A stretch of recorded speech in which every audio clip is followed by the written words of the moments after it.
So today's lecture is a lecture about the parts of the soul. And I want to begin with some passages, two from the ancient Greek literary tradition and two from contemporary mass culture, which bring out the extent to which it is part of the common understanding of human nature that we are often conflicted within ourselves. So in The Republic, the book from which we have been reading excerpts, Plato's Socrates tells a story about a man who is tempted to act against his better judgment. And this is the story of Leontius. And it goes as follows. Leontius, the son of Aglaion, was coming up from the Piraeus along the outside of the north wall of the city when he saw some corpses lying at the executioner's feet. He had, says Socrates using Plato's terminology of appetite, he had an appetite to look at them. But at the same time, he was disgusted and turned away. For a time, the story goes on, he struggled with himself and covered his face, but finally, overpowered by appetite, he pushed his eyes wide open and rushed towards the corpses, saying, "Look for yourselves, you evil wretches, take your fill of the beautiful sight." Now, we'll talk more in today's lecture about the particular picture that Plato has in mind when he speaks of the tripartite soul as involving this force that he calls appetite. But the basic description that we have here doesn't rest in any way on a particular Platonic framework. The idea that one can, on the one hand, feel compelled to do something, eat a piece of chocolate cake, check one's Facebook page. Those are temptations that one can try to control and struggle with oneself about. And the narrative that will take place in the next 4 or 5 lectures is about what sorts of strategies are available for us given that these kinds of conflicts inevitably arise. So that's our first example from the ancient tradition of a kind of conflict. A conflict between a drive of appetite on the one hand and a drive of a certain kind of self-regulation on the other.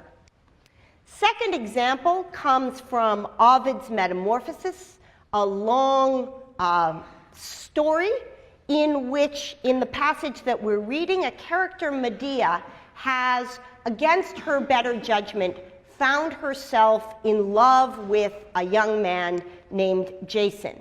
And here I'm using a 17th century translation that's actually in rhyming couplets. Meanwhile, Medea, seized with fierce desire by reason, strives to quench the raging fire, but strives in vain. Some god, she said, withstands, and reason's baffled counsel countermands. So here's Medea, seized with desire, trying to control herself through reason, telling herself it's absurd to be in love with this young man, it's a violation of other obligations that she has, but she strives in vain. She has the feeling of having been overtaken by a force outside herself, and what reason is telling her to do is overridden. It continues. This is a rhyming version of the passage that's actually quoted in prose form in the Jonathan Haidt that we read for today. Continues, but this is now in Medea's voice. But love, resistless love, my soul invades. Discretion this, affection that, persuades. I see the right and I approve it too, condemn the wrong and yet the wrong pursue. So this feeling of seeing what is right, endorsing what is right, condemning what is wrong, and yet nonetheless finding oneself doing what lies against one's better judgment is a fundamental trope in the Western literary tradition. It's a fundamental trope in the Eastern philosophical tradition, and it's an extraordinarily familiar feeling in all of our lives. Third example of the kind of tension that is picked out by this talk of parts of the soul comes from today's internet. Here's a piece about last year's Sweet 16 bracketing decisions. And here's the headline: "Emotions and analysis conflict when picking Sweet 16 winners." Most of you, says this post, involved in NCAA pools had difficult decisions last week trying to decide whether your hearts were trying to lead you astray. It's difficult, he says, echoing Medea, echoing Plato, to remove emotion during, now in his own words, what many consider to be the best postseason in sports. And he goes on to describe how difficult it is to take reason's mandate and select a team to which you don't bear emotional connections. But we don't find this only in the context of sportsmanship. Here's a fourth example of the sort of conflict of the soul that Plato is talking about. This one comes from the great arbiter of mass culture, Oprah. "Listen up," says Oprah on Oprah's webpage, "why being in your heart is better than in your head."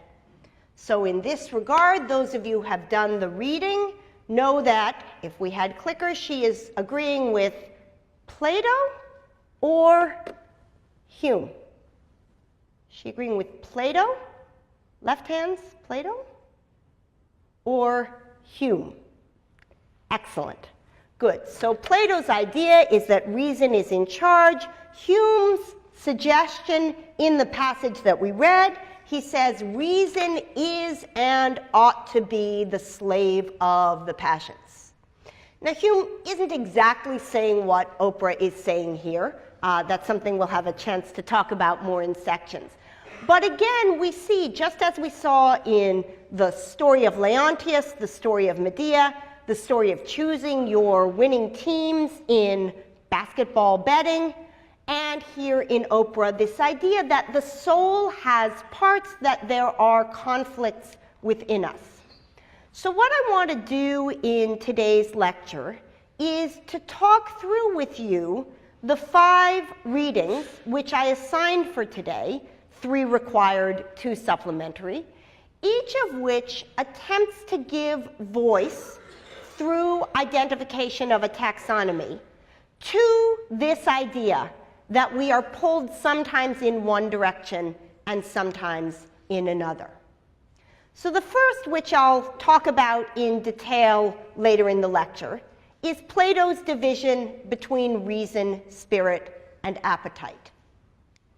The second is Hume's discussion of the relation between reason and passion.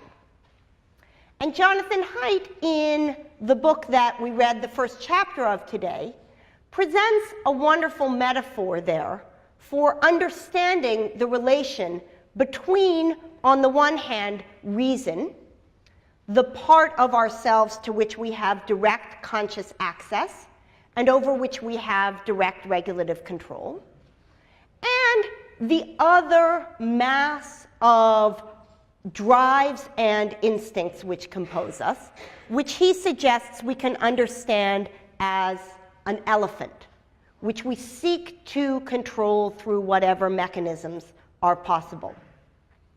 Hume's suggestion in the passage that we read is that the drive and the impetus towards motion comes through, to continue with the metaphor, the creature whose feet are on the ground.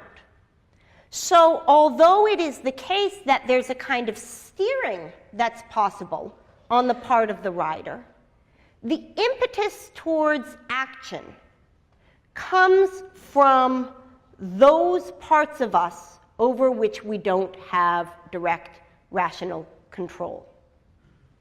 And this idea that we are a bundle of drives that pull us in various directions lies at the heart of the incredibly influential, though highly controversial, picture of the human mind that Sigmund Freud presented in the first half of the century.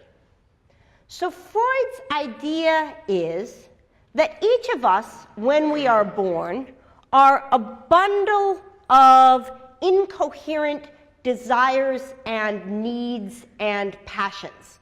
We have a desire to eat, we have a desire for certain kinds of comfort, we have incredibly vivid sexual desires, and those desires have no degree of consistency about them. They pull us in every direction, and they cause us to act in ways that aim at their satisfaction.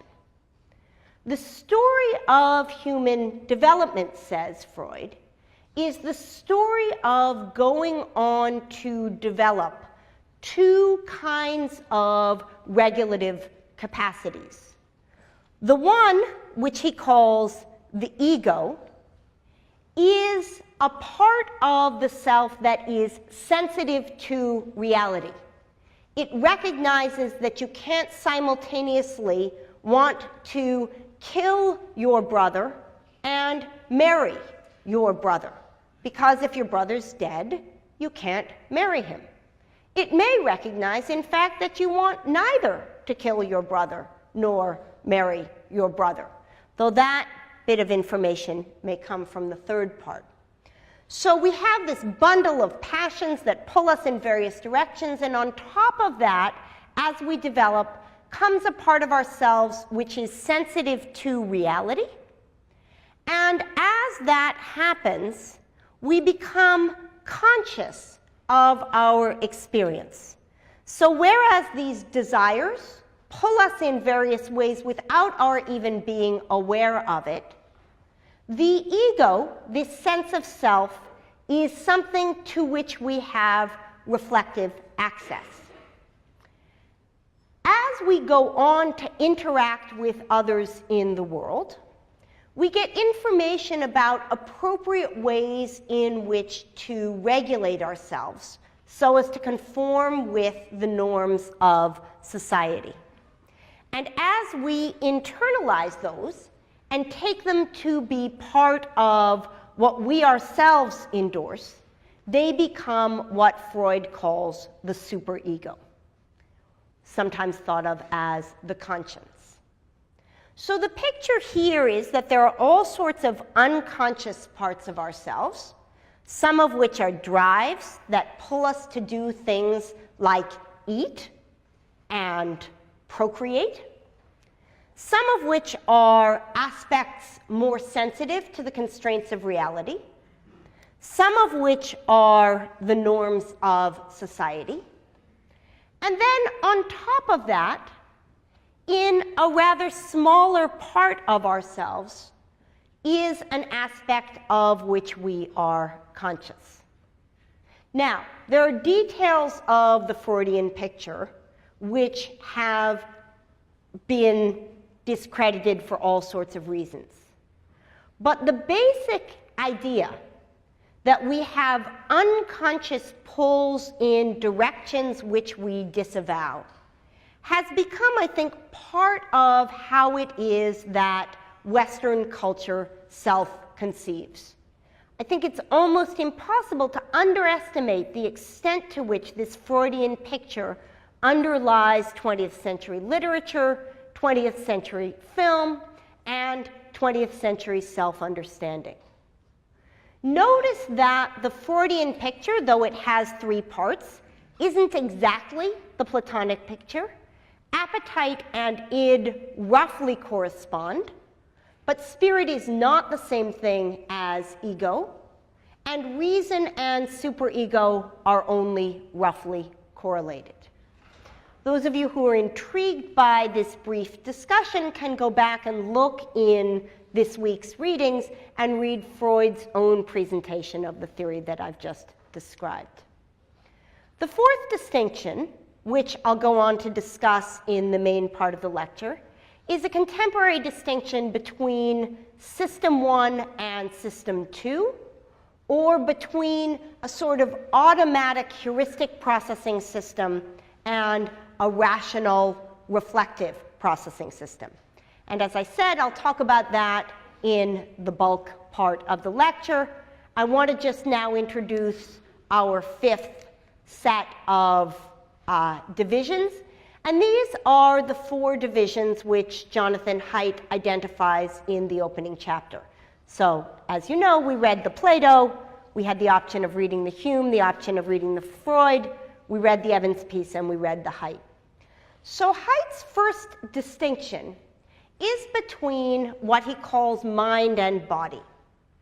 And what he points out there is that though much of our bodily regulation happens through the brain, there are independent loci of processing.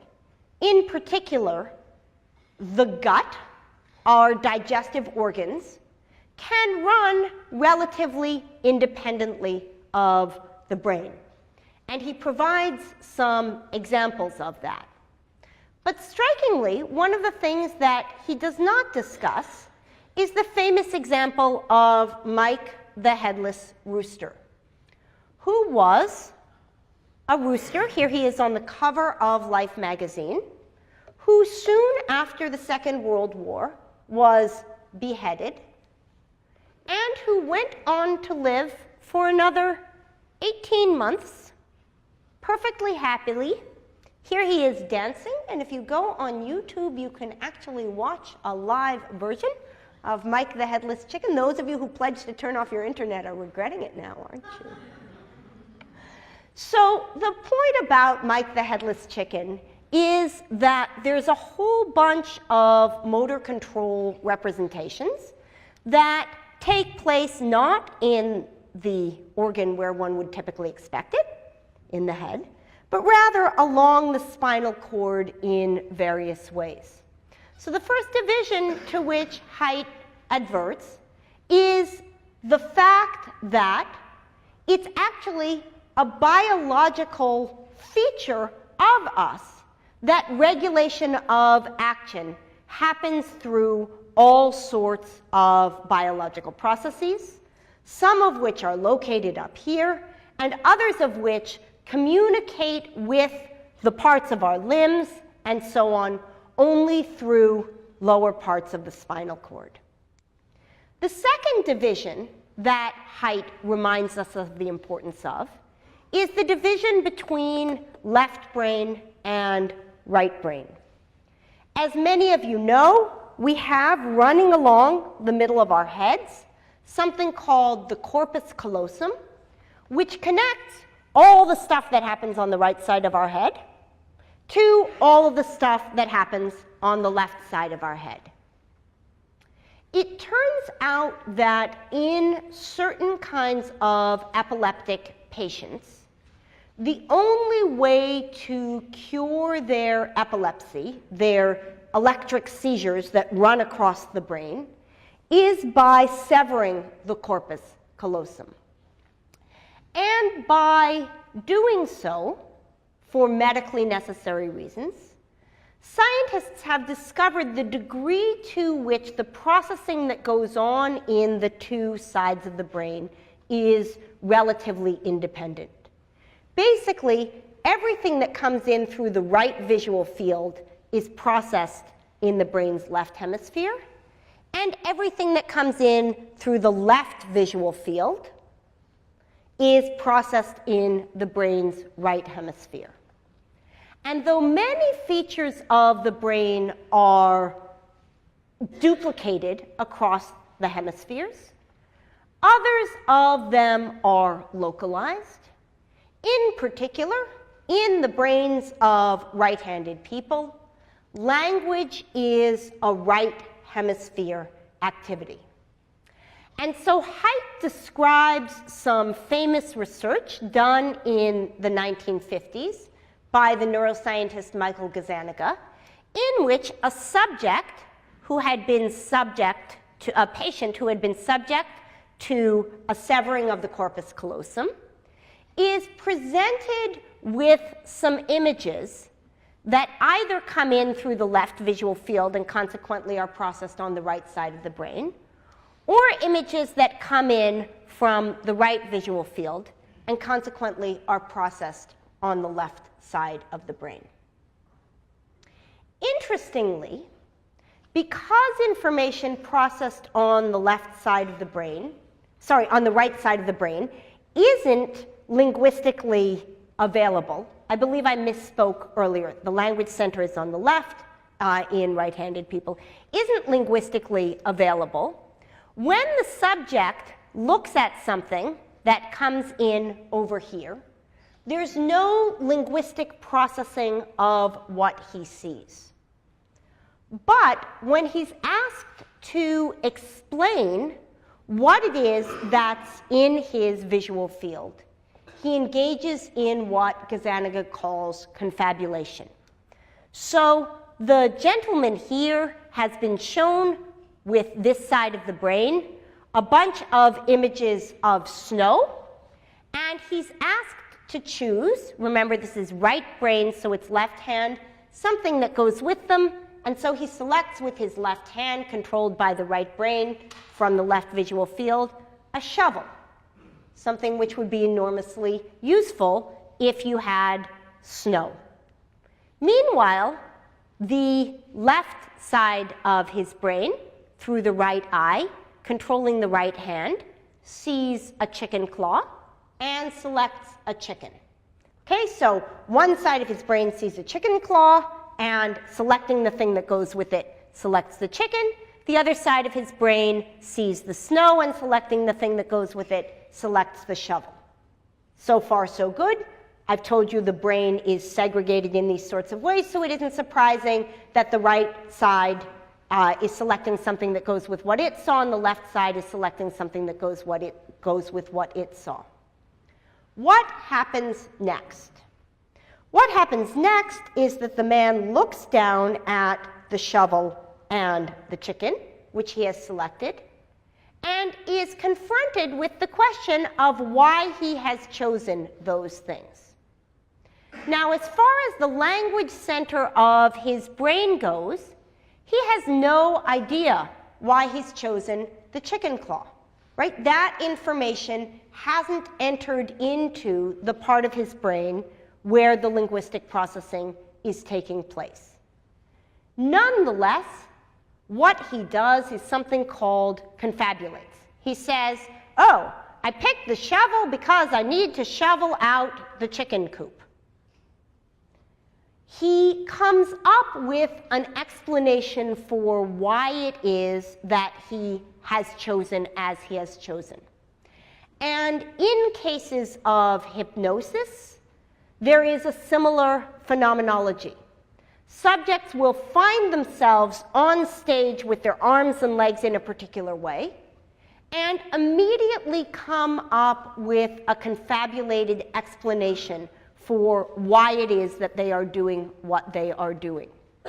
We are quite typically people who read our behavior off our experiences. And when we talk about emotion and self-understanding, we will come back to this issue. So the point about left and right brain is twofold. The first is that this is a second example of a biological underpinning of the idea that we are divided in certain ways. And the second is the idea of confabulation in the sense that, to use the rider-elephant metaphor, it's as if the rider thinks that it's his feet that are on the ground rather than the elephant's. The third division, which Haidt describes to us, is the division between what he calls old brain and new brain.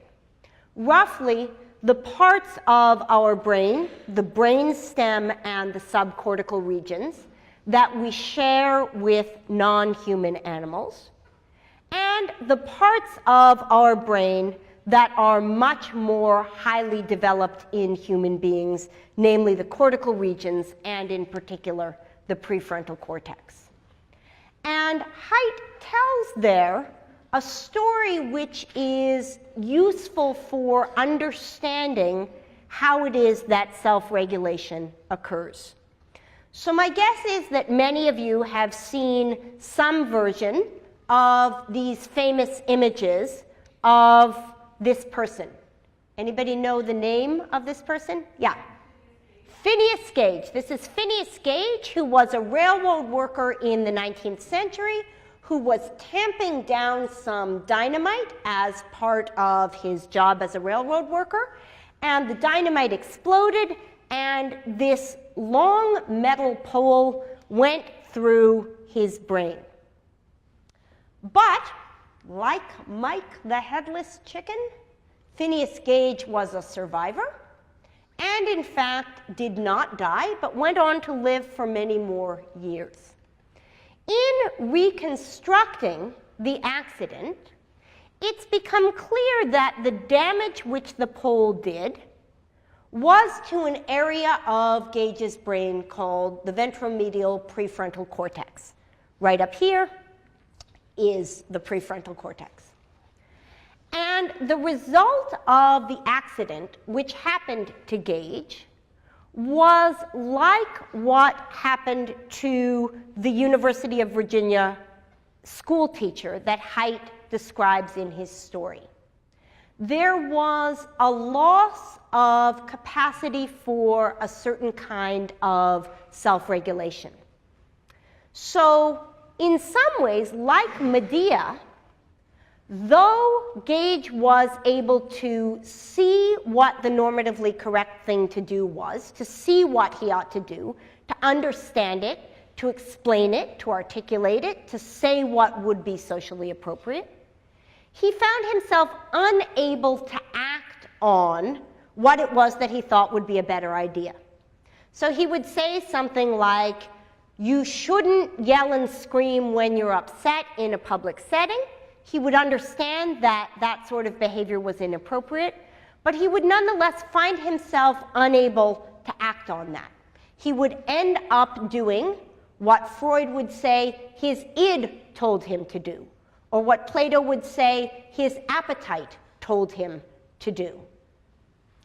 Again and again, it's been discovered in subjects with damage to prefrontal cortex that they face difficulties with self-regulation. So it looks like at least one of the places where what Plato would call reason seats itself is in this particular part of the brain. And in fact, there is reasonably good evidence that individuals who suffer, for example, from attention hyperactivity deficit disorder, ADHD, have lower prefrontal cortex function than those who do not. So when Haidt speaks of old brain, a part of the brain that we share with beings who act on instinct, and new brain, cortex, and in particular the parts of cortex that are especially well developed in human beings, like PFC, one of the things that he is talking about is this capacity for self-regulation. And when we talk about weakness of the will in roughly 5 classes, we'll talk about some of the ways in which we can exploit the fact that we have these complex brains capable of learning patterns both through our old systems and through our new ones. So we are capable of regulation both in the way that dogs and cats are. If you want to train your cat not to go on the couch, saying, please don't go on the couch, you'll leave fur there and my aunt is allergic, is in fact not an effective way to train your cat not to go on the couch. To train your cat not to go on the couch, you need to do something like put a crinkly piece of paper there that makes an ugly noise every time she sits down. Or perhaps spray her gently with a water bottle whenever she goes on the couch. In so doing, you set up associations between being on the couch and a negative outcome, and you change her associations with it. But you don't do it in a way that engages reflective self-regulation.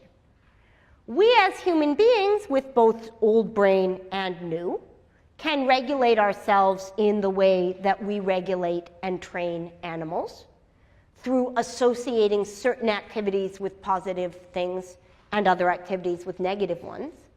But we can also do so making use of a kind of reflection and self-regulation that involves a certain kind of self-control. And we'll talk about that more in later lectures. So what I want to do now, having given you first some literary texts in which we have articulated the idea of the soul being divided, and then quickly run through the various divisions that we read about today, is to, there's a fourth example from Jonathan Haidt. What I want to do really is to tell you about controlled and automatic processing, and then do what I said I would just do. So some of you at the conclusion of this class are going to walk from this room, perhaps by taking an elevator, over to a lecture in another part of WLH that is taught by John Barge. And what I want to describe for you here is a study that John Barge did roughly 15 years ago that brings out the relation between controlled and automatic processing. So Barge brought subjects into his laboratory and had them engage in what's called a scrambled sentence task. A scrambled sentence task is a task where you're given a list of words, say 5 words, he, beautiful, doorway, relevant, Thursday, and you're asked to put 4 of them into a sentence. In so doing, you're forced to engage with the meanings of the words. The only idea of the scrambled sentence task is to get you thinking about various words. So subjects in this study were presented either with a set of words that were just a wide range of words, or with a set of words, a portion of which had terms typically associated with the elderly. Words like wrinkly and bingo and Florida. Those subjects who unscrambled the sentences that had words associated with the elderly presumably had primed in their mind the idea of old person. And then the dependent variable, dv, which Barge measured, was how long it took the people when they left the study to walk to the elevator. So subjects who had engaged in the typical scrambled sentence task walked quite quickly to the elevator. But those who had been given words associated with the elderly went very slowly. Indeed, subjects who were in the ordinary condition took just over 7 seconds to get to the elevator, whereas subjects who had been primed with words associated with the elderly took more than 1.5 seconds longer to get there. Now, presumably this was not because they were consciously thinking, oh, I gotta get to my bingo game. It was because an image of something had been evoked in their mind unconsciously, beneath the level of awareness, and it ended up affecting their behavior.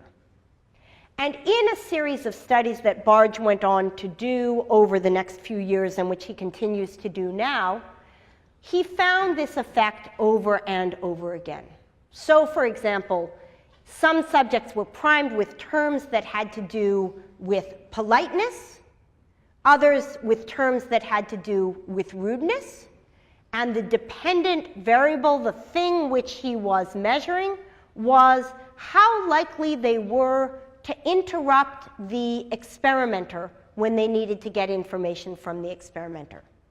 Those primed with words associated with politeness waited almost 15 minutes, whereas those primed with words associated with rudeness went up right away and interrupted the experimenter. More recently, in the domain of embodied cognition, he's been looking at things like what happens if you hold a warm or a cold coffee cup before you evaluate a resume. And subjects who have, in the elevator, helped the experimenter by, could you just hold my mug, please? Holding a warm mug, as opposed to, could you just hold my mug, please? Holding a cold mug, were more likely to evaluate the resume positively. That is, a sense of warmth in one domain brings with it a sense of warmth in the other. So that's the fourth division. Okay, so what I want to do in the last 10 minutes of lecture is to talk about the two texts that I haven't discussed already. First, Plato's division into reason, spirit, and appetite, and secondly, the material on dual processing. Though since next lecture is explicitly about dual processing, if we don't get all the way through that material, I'll begin next lecture with it. So in the somewhat salacious material from Plato that I had you read today, I hope you read it. It's really racy and really fun. So in it, Plato, here's a wonderful depiction of it by a philosopher named John Holbo, who lives in Singapore. Plato describes the three parts of the human soul. The first is what he calls reason or logos. This is represented here by the charioteer. The second, spirit, sometimes translated as honor or thumos. And the third, appetite, or epithumos. Now, Plato presents a number of metaphors by which we can understand this. In the Republic, in a passage which we're reading for early next week, he describes reason as a human being, spirit as a lion, and appetite as a multi-headed beast. And in the passage that we read for today from the Phaedrus, he describes reason as a charioteer, spirit as a good horse, noble in frame, well-jointed, with a high neck and regal bearing. His coat is white, and he is controllable by word alone. Appetite, by contrast, on the Platonic picture, is a great crooked jumble of limbs with a short bull neck, a pug nose, dark skin, bloodshot white eyes, companion to wild boasts and indecency, shaggy around the ears, deaf as a post, barely yielding to the horsewhip and the goad combined. And Plato goes on to describe in the passage that we read today a rather exciting event where a man of Athens has fallen in love with a young boy, and the brown horse within him, his appetites, are ready to engage in those activities which fell into the category of things that Freud talked about in the id, and I don't mean that he wanted to eat lunch with the young boy. Whereas spirit is attracted but recognizes the ways in which there are social norms, and the charioteer is involved in trying to keep them in line. So Socrates writes, of the process by which the charioteer tries to bring the dark horse into line, as the dark horse basically tries to get the man to embrace his young beloved. So he says, the promised time arrives, the horses pretend to have forgotten what they were told by the charioteer. It reminds them. The horse struggles, it neighs, it pulls them forward, it forces them to approach the boy again with the same proposition, and as soon as they are near, it drops its head, straightens its tail, bites the bit, and pulls towards the boy without any shame at all. The charioteer, that is reason, self-regulation, the superego, the prefrontal cortex, is struck with the same feelings as before, right? He feels like this is not activity that he wants to engage in. Only worse, and he's falling back as he would from a starting gate. He violently yanks the bit back out of the teeth of the insolent horse, harder this time so that he bloodies its foul-speaking tongue and jaws, sets its legs and haunches firmly on the ground, and causes it to stop. Now, this idea that one of the ways in which we learn to control our passions is by training ourselves as we would train a wild animal through the creation of negative associations with certain sorts of activities is, in fact, a fundamental insight about how human self-regulation takes place. And with respect to truly forceful passions, sexual appetites in particular, a kind of self-regulation that involves an equally forceful antidote is crucial. Plato's picture is that in the well-ordered soul, reason, the charioteer, does the ruling.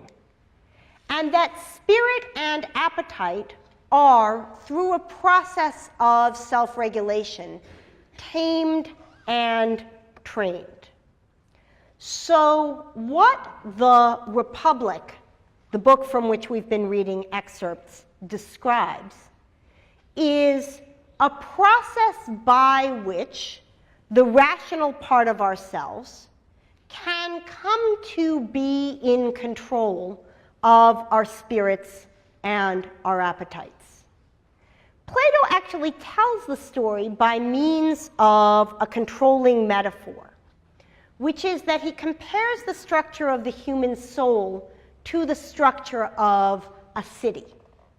And he says that just as in the human soul there is reason, there is spirit, and there is appetite, so too in a well-structured city, there are guardians, those governed by reason, auxiliaries, roughly soldiers, those governed by honor, and a kind of worker who is governed by appetite.